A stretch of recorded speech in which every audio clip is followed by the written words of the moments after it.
ఎన్నికలకు ముందు రాష్ట్రం నాశనమైపోతుందని, జగన్మోహన్ రెడ్డి రాష్ట్రాన్ని అప్పుల పాలు చేస్తున్నాడని, జగన్మోహన్ రెడ్డి రాష్ట్రాన్ని శ్రీలంకగా మార్చేస్తున్నాడంటూ విపరీతంగా ప్రచారం చేశారు. అంతేకాకుండా రాష్ట్రం అప్పు ఏకంగా 14 లక్షల కోట్లంటూ కూడా ప్రచారం చేశారు. అయినప్పటికీ సూపర్ 6 హామీలు ప్రకటించారు. ఇంత అప్పుల్లో ఉన్న రాష్ట్రంలో సూపర్ 6 హామీలు ఎలా నెరవేరుస్తారు అన్న ప్రశ్న వచ్చినప్పుడు సంపద సృష్టిస్తామంటూ ప్రచారం చేశారు. అయితే అధికారంలోకి వచ్చి ఏడాదైనప్పటికీ ఇంకా ఒక్క హామీ కూడా నెరవేర్చలేదు. పైగా రాష్ట్ర అప్పు 14 లక్షల కోట్లు కాదు, కేవలం 7 లక్షల కోట్లే అని అసెంబ్లీ సాక్షిగా తేలిపోయింది. తాజాగా సాక్షి పత్రిక కాగ్ రిపోర్ట్ల ఆధారంగా ఒక కథనం రాసుకొచ్చింది. 2024-25 ఆర్థిక సంవత్సరం యొక్క బడ్జెట్ లెక్కలను బుధవారం కాగ్ వెల్లడించింది.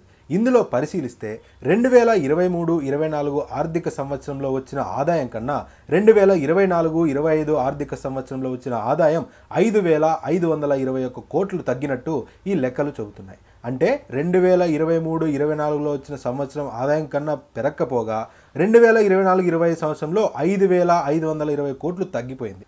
దీంతో ఇప్పుడు సంపద సృష్టి ఎక్కడ జరుగుతుంది అన్న ప్రశ్న సామాన్య ప్రజల్లో వ్యక్తమవుతుంది. అంతేకాకుండా కేంద్రం నుంచి వచ్చిన గ్రాంట్లు కూడా 2023-24 సంవత్సరంతో పోలిస్తే దారుణంగా పడిపోయాయనే చెప్పాలి. తెలుగుదేశం పార్టీ ఎంపీల ఆధారంగానే కేంద్ర ప్రభుత్వం నిలబడింది అని చెప్పుకుంటూ ఉంటారు. అయినప్పటికీ 2023-24 సంవత్సరంలో కేంద్రం నుంచి వచ్చిన గ్రాంట్లు 30,000 కోట్ల రూపాయలైతే అదే 2024-25 ఆర్థిక సంవత్సరంలో అది కేవలం 20,000 కోట్లకు మాత్రమే పరిమితమైంది. అంటే దాదాపుగా 10,000 కోట్ల రూపాయలు తగ్గిపోయింది. అంతేకాకుండా గతంలో వైఎస్ఆర్సీపీ ప్రభుత్వం కేవలం డబ్బులు పంచుతున్నారని, బటన్లు మాత్రమే నొక్కుతున్నారని, బటన్లు నొక్కడం ఏముంది మూలనున్న ముసలమ్మ కూడా నొక్కుతుందని, అభివృద్ధి చేయడం లేదని, మూలధన వ్యయం అంటే క్యాపిటల్ ఎక్స్పెండిచర్ పెట్టడం లేదని వైఎస్ఆర్సీపీ ప్రభుత్వాన్ని హేళన చేసే విధంగా మాట్లాడేవారు.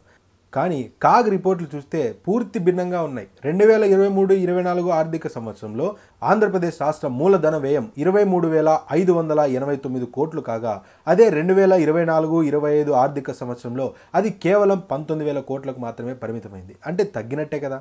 ఇలా ప్రతి అంశంలోనూ గత ప్రభుత్వంతో పోలిస్తే ఇప్పుడున్న కూటమి ప్రభుత్వం వెనక్కు పడిందనే చెప్పాలి. గతంలో జగన్మోహన్ రెడ్డి ఎన్నో పథకాలు అమలు చేస్తున్నప్పటికీ ఈ కాగ్ లెక్కల ఆధారంగా చూస్తే ఇప్పటి ప్రభుత్వం కంటే మెరుగ్గా ఉన్నట్టే. మరి అప్పుడే రాష్ట్రం శ్రీలంకగా మారిపోయిందంటే మరి ఇప్పుడు ఏమవ్వాలి? చంద్రబాబు నాయుడు గారి అనుభవంతో సంపద సృష్టిస్తాం అని చెప్పిన కూటమి నేతలు ఇప్పుడు ఈ కాగ్ రిపోర్టుకు ఎటువంటి సమాధానం చెప్తారో చూడాలి మరి.